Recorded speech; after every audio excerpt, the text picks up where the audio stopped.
Okay. We start, right? Yeah, should we just go ahead and start? Yeah, let's go ahead and start. Okay. Good morning, ladies and gentlemen.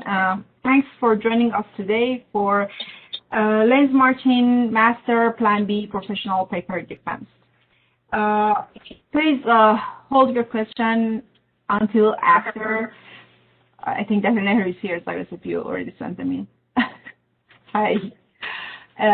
Please have your questions until after this presentation, or feel free to write your question in the chat box, so I will read the questions afterwards for Lane to answer the questions. And Lane's work on resilience-driven agent-based power management in multi-microgrid active distribution system. So I will give the floor to Lane to present her work, and I'll introduce myself. Hi, Dr. Nehru. Hello, can I actually interrupt for 1 minute? I had a hard time joining because the join button didn't work. It said the meeting hadn't started yet. Yeah, that was the reason. Until Dr. resend me the link. So my question is, I'm happy to attend the presentation, but am I a member of the committee? I believe no. No, I didn't think so because I couldn't find any documents. You are the supervisor of the NSF project, and this work is under that project, so that's the reason you are. Thank you. Although you are not in the committee officially, but you are. No, that's fine. That is fine. Thank you. You're welcome. Thanks for joining, and sorry for the confusion about the link. So we changed the link after the first email that Deb sent out. So that was the reason maybe people are confused now because of the two links sent out. So I asked Deb again to resend the link for folks if they're confused between the two links. Okay, Lane, the floor is yours, and we will listen to your presentation. Okay, thank you. So thanks everyone for being here. Like Miriam said, my name is Lane Martin. I'm a master's student in the ECE department, and I've been working under the advisory of Dr. Miriam and Dr. Shahui. And today I'd like to share with you the details of my research, and that is titled, like we said, Resilience-Driven Agent-Based Power Management in Multi-Microgrid Active Distribution Systems. So let's get started. So why microgrids? So I talked about using microgrids in my title, but I want to explain why exactly we choose to work with microgrids. So microgrids have what's called distributed control versus a traditional power system, which is operated under a centralized control scheme. A traditional power system set up under centralized control looks like the figure on the right. It's set up as a hierarchy of components, and it has a few disadvantages that microgrids can alleviate. So to highlight the differences, I'll talk about a few of those advantages and disadvantages. So for a traditional power system using centralized control, because the components are set up as a hierarchy, it has a high computational burden and complexity. So there's a lot of variables and a lot of resources that are controlled under one centralized control unit. Also, because of this hierarchy of components, the system is very vulnerable to resiliency impacts. So the failure of one component can cause a cascading failure, which may result in the failure of multiple components. So by using microgrids and distributed control, we can alleviate some of these issues, and we have a couple extra added advantages. One of those is being easier integration of renewables. So at this level, typically renewables are slightly smaller in scale and are located on-site, so it doesn't call for the need for added transmission infrastructure. Microgrids also have the ability to be grid connected or operate in islanded mode. So this means that a microgrid can isolate itself from the main utility. By doing this, it can operate using only its own local resources. So it can do this for a variety of reasons, but this really helps a microgrid operate, especially during extreme events, to ensure its own survivability, which I'll talk about a little bit later. Microgrids also have, under distributed control, also have improved power management. So the distributed control breaks up the power management process. It makes for less variables and less computational burden. So these are some of the advantages and why we chose to work with microgrids. A real-world example of a downside of a centralized control is the recent Texas outage, which I'm sure you're all aware of. It happened this year. Texas is unique in the fact that it's the only state in our country that operates under its own independent power grid. This power grid is set up as a centralized control, and it's run by the Electric Reliability Council of Texas. So this system was hit by an extreme event known as Winter Storm Uri. The storm swept through Texas and caused a severe reduction in the power production that Texas is used to having. Because of this power disruption, roughly 13.1 million people were out of electricity. So we had this extreme event impact the centralized control structure. If Texas had been operated under a system of microgrids, it could have potentially alleviated a lot of those power outages. These microgrids could have isolated themselves and operated using only their own local resources. And it would have helped these grids ensure their survivability during this extreme event. So the concept we're looking at is an agent-based microgrid. So we've determined that we want to take a traditional power system and partition it into microgrids. But how can we further break down the microgrid and control its power management? And we do that using a concept called agent-based. To help you better understand what I mean by agent-based, I'll give you the definition of agent. So an agent is an entity who acts on behalf of another entity or group. So inherently, an agent acts independently of those around it, but it strives to reach a common goal or the common well-being of a group. So what that means for a microgrid is the components inside the microgrid, controllable components, are assigned an agent. So all of these controllable components can operate independently of each other, but they can strive for the common well-being of the system.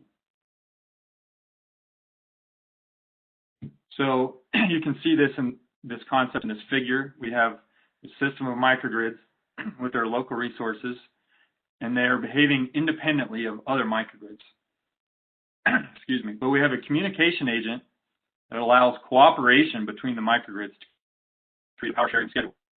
And inside each microgrid, we have a physical layer that consists of the on-site resources, such as controllable loads, storage, distributed generation. And these controllable resources are each given their own power management control under the control of an agent. So you can see the assignment of the agents, and through the cooperation and control of these agents in the communication layer, we can create an optimal power management solution inside the microgrid, as well as a power sharing scheme across multiple microgrids. So in some previous works, we found that there's very limited research on the power management for multi-microgrids in regards to power sharing for multi-microgrids.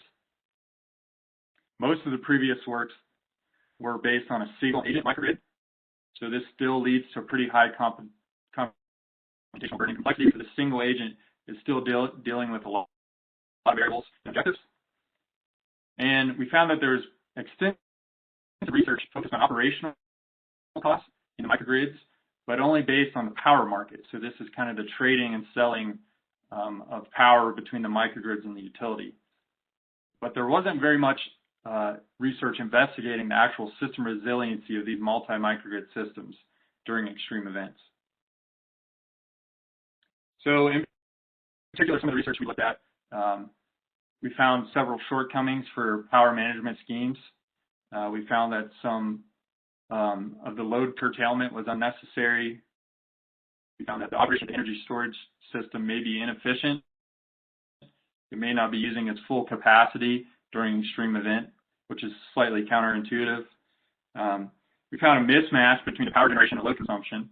So the loads that were being supplied weren't necessarily equal to the amount of power that was available. We found that there's an inefficient utilization PG resources. For example, some of the synchronous generators had capacity left that was not being utilized, which is also slightly counterintuitive during an extreme event. And we found a lack of communication between agents. And what we realized is some of the communication between these agents was set up more as a linear format. So the agents would send solutions to each other one at a time, but never really have a relap and back and forth communication that allows the agents to continuously communicate and reach solutions. So these are some of the things we wanted to address with our work. And so my contributions were unique agent objectives. So I created objectives inside these agents that encouraged all the agents in a microgrid to find an optimal power management solution that would lower overall operating costs. And I found a novel power sharing scheme between these microgrids that influenced these agents to improve the system resiliency, but also keeping in mind operating costs. So during an extreme event, the system improved resiliency, but looking for a solution to do that would result in the cheapest overall cost of operation. And then I used a reciprocal communication process. So this allowed the agents to communicate back and forth so they could find a solution, pass this solution to a neighboring agent or to neighboring microgrids, and continuously pass this information back and forth to reach an optimal solution. This is the benchmark test system I used to evaluate my power management plan. As you can see, it's a distribution network consisting of 40 buses. Each of the microgrids in this system has enough on-site generation to be fully self-reliant during normal operation. So the on-site resources for each microgrid consist of controllable loads, storage, and distributed generation, and in specific, synchronous generators and solar power. So the particular problem that we're looking at is, in the case of an extreme event, what happens if one of these microgrids in this system is not able to survive on its own? So the particular scenario is an extreme event between the hours 8 and 20. And because of this extreme event, the microgrids enter outage mode. So these microgrids now isolate themselves from the main utility to rely on their own resources. But simultaneously, microgrid 3 loses its synchronous generation. So now microgrid 3 is considered unhealthy. It's not able to support itself. Its only available resources are its energy storage and its solar. So microgrid 3 is now unhealthy. It can't support itself, whereas microgrid 1, 2, and 4 still have its available resources. So we want to look at how we can create a power sharing scheme between the healthy microgrids and the unhealthy microgrid. So again, we do this by having communication between the microgrids, and through the cooperation of the agents in each microgrid, we're able to create a power sharing scheme that will effectively allow the microgrid to export and import power to their neighbors. So the agents will make power management decisions for each microgrid based on multiple objectives. The overall objectives are to improve the overall system resiliency and minimize operating costs. But some of these objectives may conflict each other. So anytime we have conflicting objectives inside an agent, we'll solve that using a weighted multi-objective optimization problem. The solutions to these objective problems lie on the Pareto frontier, meaning these solutions will be Pareto optimal. And I will show you a little more of what Pareto frontier looks like in a couple of slides. So now I'd like to break down each agent in particular. So starting with the energy storage agent, it has two objectives. The first objective is to maximize critical load coverage. So this influences the energy storage agent to discharge all of its power to meet the critical load at every hour, no matter the cost. The second objective is for the energy storage agent to maximize the load coverage during the extreme event, but bias that towards expensive hours of generation. So to create that bias, I've created a weighting function W, and it biases the energy storage agent to discharge so that it can alleviate some of the pressure on the synchronous generators, whether that be from on-site generation or generation that is imported. And I'll highlight how effective this technique is in a couple of slides in the results. The constraints for the energy storage agent are the energy storage must not discharge below 20% of capacity. Discharge and charge rates have a physical limit to how much discharge and charge can occur in any given time step. And the energy storage agent must not charge more than its full capacity. This is the Pareto frontier I generated for the energy storage agent. As you can see, there's a battle between objectives. So between objective 1 and objective 2, there's a balance between those two, and that is given by the blue points on the curve. So those are the optimal solutions that occur as a balance between the two objectives. All the feasible solutions are located in black. So you can see the importance of finding an optimal solution to these two objectives.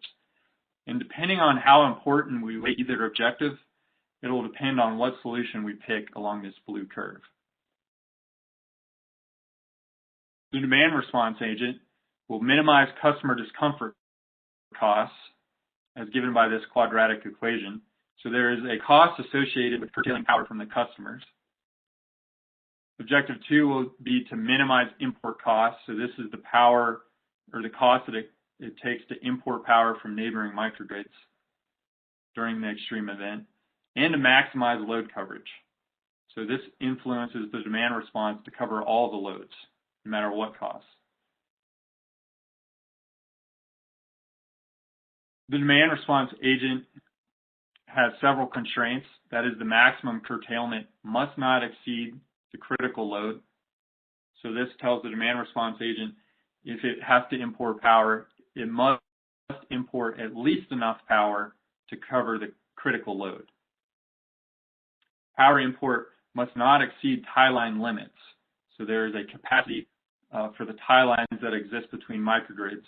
So the power that is imported and exported between microgrids cannot exceed these capacities. This is the Pareto frontier for the demand response agent. You can see that now that we have three objectives, we have a three-dimensional Pareto frontier. Again, the black points represent the feasible solutions, where the blue points represent the optimal solutions. So the final solution that we choose will be somewhere along this blue curve, and it'll have to find a balance between these three objectives. In particular, a balance between the costs associated with customer discomfort and a balance between generation savings. The distributed generation agent, its objective is to create a cost function. So it'll analyze the cost it takes for it to generate additional power to import and export, and it'll send that information to the communication agent. The objective 2 is to determine available resources. So the DG agent has to assess how much available resources it has at every hour, and it will also send this information to neighboring agents and microgrids. The constraints for the DG agent are the synchronous generators must not exceed their maximum capacity. Synchronous generators have a physical limit to how much they can ramp up or ramp down their generation in a given time step. And local loads, local microgrid loads, must be supplied first before a microgrid can export or import power to its neighbors. The communication agent will facilitate a back and forth communication and distribution of critical information. The constraint is only proprietary information can be shared. This means that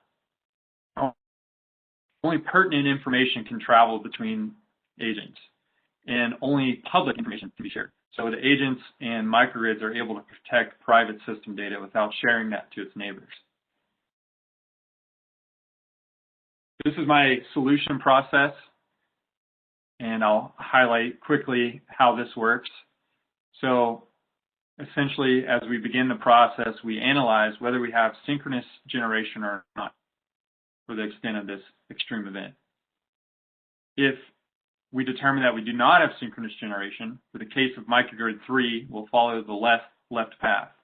Microgrid 3 find an optimal solution for its energy storage discharge based on some of the information given to it by the DG agents of neighboring microgrids. So through this communication, the energy storage can determine its weighting function and determine where it needs to discharge energy storage. It will pass this information on to the demand response agent, and it will determine, based on weights, a solution for how much power it is going to request from the neighbors. If the synchronous generation is available, for the case of microgrid 1, 2, and 4, we'll follow the right path. So the DG agent will determine available power and generation costs and pass this to the energy storage agent.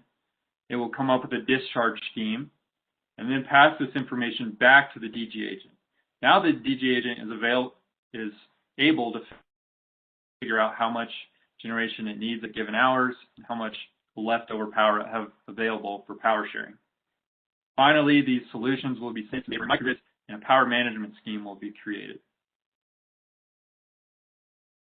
So to highlight the results of this work, first we'll look at the standalone operation of these microgrids. So in particular, I want to highlight microgrid 3. So quickly, I'll describe a couple of the lines that we're looking at here. As you can see, between the hours 8 and 20, we lose grid connection, that is the blue line, and we lose synchronous generation, that is the purple line. The load that microgrid 3 is able to supply is given by the yellow line, the yellow dash line. The critical load for microgrid 3 is given by the red dash line. So you can see by the available resources, that is the energy storage given by the green bars, and the solar given by the bright green line, microgrid 3 is only able to supply its critical load, and at that, it's only able to supply that for a portion of the extreme event. During the last 2 hours, microgrid 3 is forced to curtail below the critical level. Whereas the healthy microgrids, microgrid 1, 2, and 4, are able to survive the extreme event. So, in particular, this standalone operation shows how 3 of the microgrids are able to survive this extreme event, but one of the microgrids is not able to survive. So this in particular arises the need for power sharing. So if microgrid 1, 2, and 4 are able to export power to microgrid 3, the healthy microgrids support the unhealthy microgrids, we can further improve the resiliency of this system. So this is the results for the power sharing. So this is now the same scenario, but the microgrids are allowed to share power amongst each other. So now you can see that microgrid 1, 2, and 4 are exporting power given by the red bars, and microgrid 3 is able to import power given by the blue bars. You can see by the new load demand given by the yellow dash line again, microgrid 3 is able to significantly improve its resiliency during this extreme event. Not only did it cover its critical load, it also drastically reduced the amount of power it had to curtail. To look at this numerically, we can look at the table here at the bottom of the slide. The standalone operation of microgrid 3 forced the microgrid to curtail 65% of the load, or roughly 64 megawatt hours. But by utilizing a power sharing scheme, microgrid 3 only chose to curtail around 32% of the load, which only corresponded to 31 megawatt hours. So now I'd like to highlight exactly why we chose this solution and this amount of load to curtail. So we've shown that we've improved the resiliency of the system, but why did we choose this solution as our power sharing equivalent? So that's highlighted in this graph. As you can see, microgrid 3 was actually faced with the option of supplying any one of these loads. So microgrid 3 could have supplied as low as its critical demand or as high as its regular demand. But it chose a solution somewhere in the middle. And it did that because it was influenced by operating costs. And I'll highlight why it chose this solution in the next slide. If you look at the bottom table, the solution we chose was in gray. And this resulted in the cheapest overall operating costs for microgrid 3. So it was able to improve the system resiliency by drastically reducing curtailed loads, while also choosing a solution for the extreme event that resulted in the cheapest overall operating cost.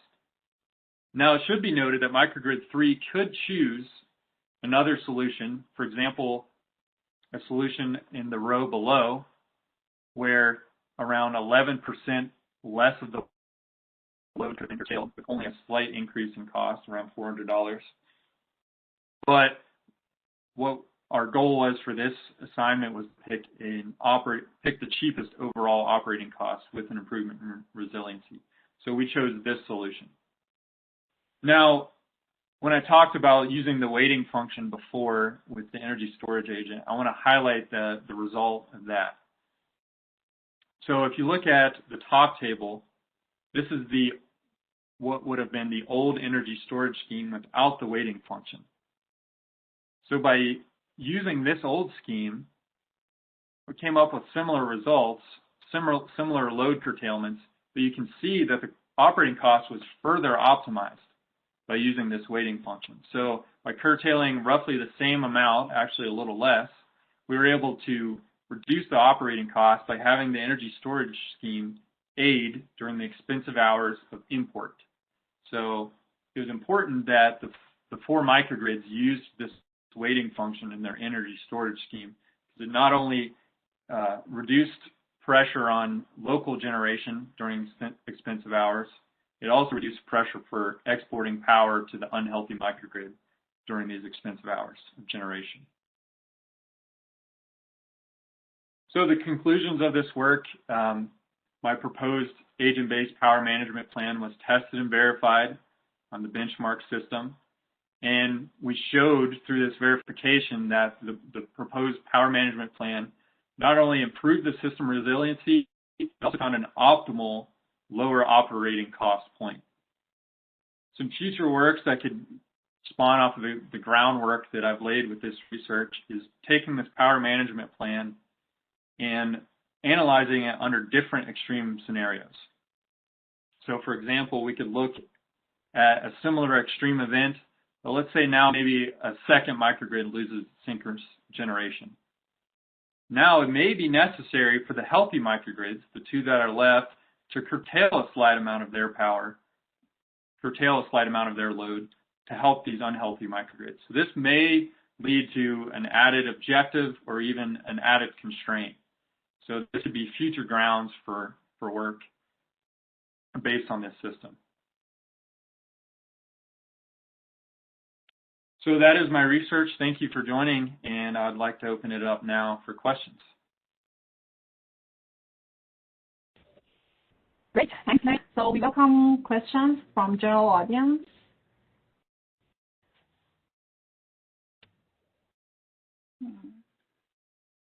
Hi. Hi, guys. So I have a question on slide 27.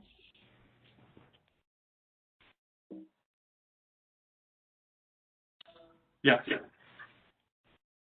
Yes. In the total cost, why total cost in some cases is increased? I mean, compared to the old method. For example,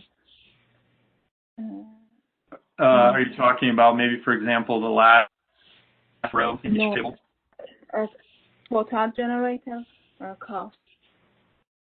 Okay, the first column she meant. Yes, first column. In some cases, the total generator cost is increased in the new method. Oh, yeah, so we'd have to look at the actual load curtailment percentage here. So, for example, I know that the weights are equal, let's say, for example, in the last 2 columns, but in this scenario, we're curtailing 0% of the load, so that corresponds to higher import costs, whereas in the bottom column on the old scheme actually left some loads that could not be covered based on the bad energy storage scheme. So it actually, the best solution could only get down to a load curtailment of 4%. So inherently, the import costs are going to be less if we're still curtailing 4% of the load. So you would need to compare rows that have similar load curtailment percentages. For example, the first 3 columns, the fourth column, the fifth column could be compared, but it's not fair to compare a column that has 0% curtailment and 4% curtailment, if that makes sense. Does that answer your question?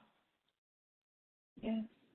Another question is that how do you define extreme events? I mean, you consider that, for example, one of your microgrids out of service, or for example, one of your DGs doesn't work. How do you define extreme events on your microgrid? So an extreme event is typically something severe enough for a microgrid to need to isolate from the utility. And what we showed in this work is that simultaneously, as microgrids isolate themselves from the utility, they simultaneously had a failure in their own system. So the extreme event is what caused the microgrid. It could have been extreme weather. For example, like in Texas, when they had a winter storm roll through, it affected the utility company. The microgrids would then isolate themselves from the utility, and the goal would be to use their local resources to survive the extreme event. But what we're looking at is what happens if we have this extreme event and this isolation from the utility. What if there's also something that occurs inside one of the microgrids? So that's why we said simultaneously microgrid 3 loses its synchronous generation. Oh, yes. We have time. I ask another question or not? Yeah, of course. Go ahead. And on your case study, for example, your microgrids are connected with each other only through a switch. Is it true? Sorry, repeat that question one more time. Your microgrid connects to each other through a switch, yes? Oh. On your case. Referring to here? I think no. Or maybe here? Yes. And for example, if you is it possible, for example, one DG or one PV is common between 2 microgrids or not? Not in this study. So each microgrid has their own local PV and their own local DG, or synchronous generation. So as you can see by these buses, each one has their own local resources. Now, when we did this study, we did an aggregated model. So essentially, for example, we would say microgrid 1 has X amount of synchronous generation and X amount of solar. We didn't look at this as a power flow simulation, so we didn't say there was 3 PVs at 3 buses. We said microgrid 1 has aggregated accumulation of solar and an aggregated accumulation of synchronous generation. Okay, thank you. You're welcome. Thank you. Any other questions?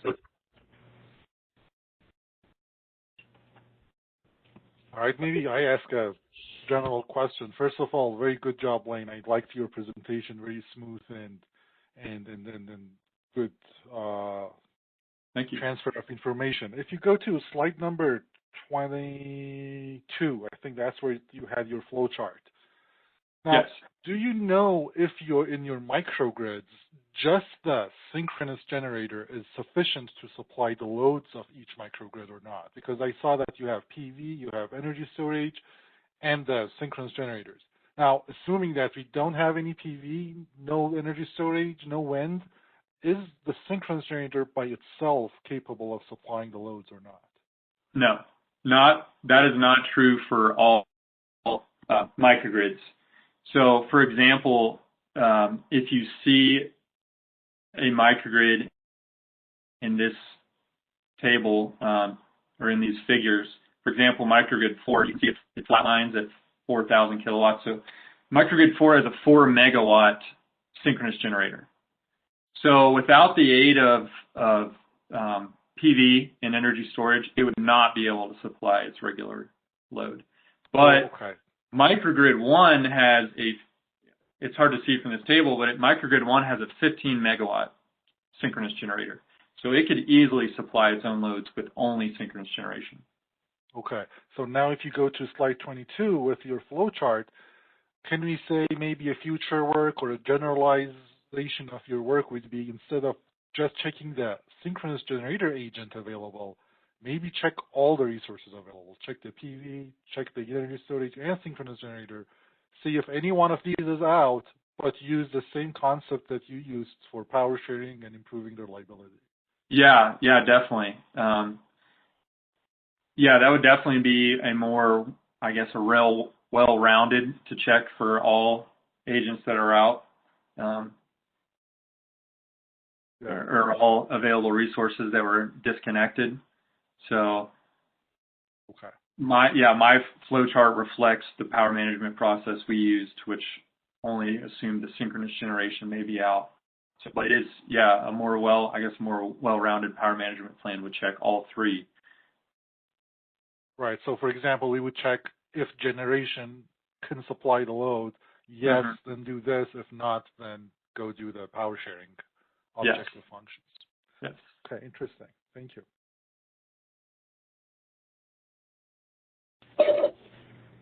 Any more questions from general audience?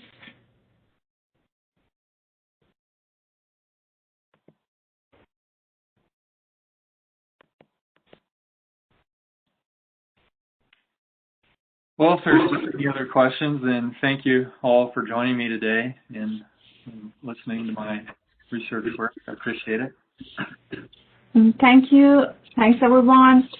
And I'm going to ask everyone to leave the session, and we continue talking about Lynn's work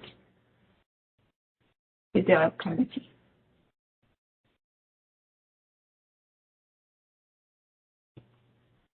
I think we missed Dr. Nehru here, right, Cyrus? Didn't you get an email from me?